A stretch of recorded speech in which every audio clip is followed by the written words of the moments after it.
So I'm winding down for the day. I always take notes, and I wanted to share a few things with you as as I continue to wind down. And it's about planning. So the weekends. Today's Sunday, and the weekends for me are about planning. Yeah, we still work with the clients on the weekend, but part of the day is about planning. And I wrote down a few things I want to share with you because I think it's really important. One, planning keeps you ahead. I'm reminding myself, Tristan, planning is your secret weapon. In fact, planning allows me to move faster than those that don't plan. And the idea behind that is I take time to go through my week on the weekend, sometimes on Friday if I know my weekend is going to be packed. And I think, how do I want to show up for people? Because I understand what meetings I have and then what content I need to create. And then I also leave openings so that I can also create opportunities to meet new people or go to some place and connect with other people there. But some challenges that I found is if I don't prioritize for the week, because I also found that early on when I was planning, I was just kind of outlining the things that I needed to do based on who needed me, what meeting I needed to show up to, what paperwork did I need to do, so forth.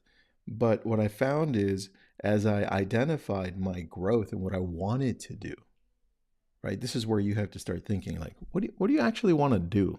Business wise, how do you want to better yourself? How do you want to be a better dad, brother, uh, parent, whatever? You've got to prioritize those things that you want to get better at. And you want to prioritize those things that you want to grow. So you have to start thinking along the lines of, well, who do I need to be? And that person that I want to be, how do they show up? And how do I need to show up? So, a couple of the things that I wrote down here that I thought were important. So, I not only outline the things that need to get done, but the pockets are set for connecting with people or anything else that may pop up, because one of the greatest things that you have as an entrepreneur, as a business owner, as just being able to grow is your adaptability. When things go wrong, how are you going to react? When somebody doesn't show up to the meeting, are you going to get upset?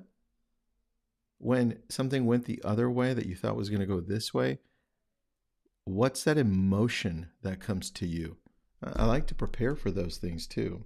And then the other piece that I realized is I do a great job when it comes down to understanding social and content, right? I'm always looking at the 5 most visited websites in the world, or 6, which are Google, YouTube, Facebook, Instagram, ChatGPT, and X. And I'm like, how can I better show up there?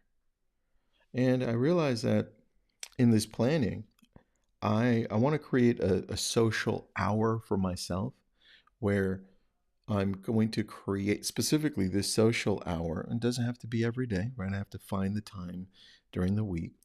But the social hour is so I can create the content that I want to create, outline what it would look like, so that as I'm scrolling through social media, I can identify which ones are good for me, which ones I can do better with, or which ones I can like test out and like, hey, this is good. I can show up better. I can actually use this one. And I don't have a lot of time to do that. I haven't given myself time to do that more. And now this is where you have to ask yourself, like, if you want to show up better where people are, where your audience is, social media or Google or AI, how can you do that? And at what point in your week are you going to allot time to do that consistently? Because you can talk about it all you want, but when I'm looking at this, I'm like, I know exactly the time. And there's another hour that I've got. This one I split it up for myself, and it's my dopamine hour because I'm a dopamine dealer. I love to deal dopamine. I love to make people feel great, whether it's writing a note to them, whether it's going through social posts, liking, commenting, loving on them. And I've split that up into two 30-minute segments in my day. And I want to make sure that I'm always engaged on those because that's been one of my secret weapons for growth on social. Anyway, those are my thoughts. That's how I'm winding down. And I have all these notes that I have right on everything.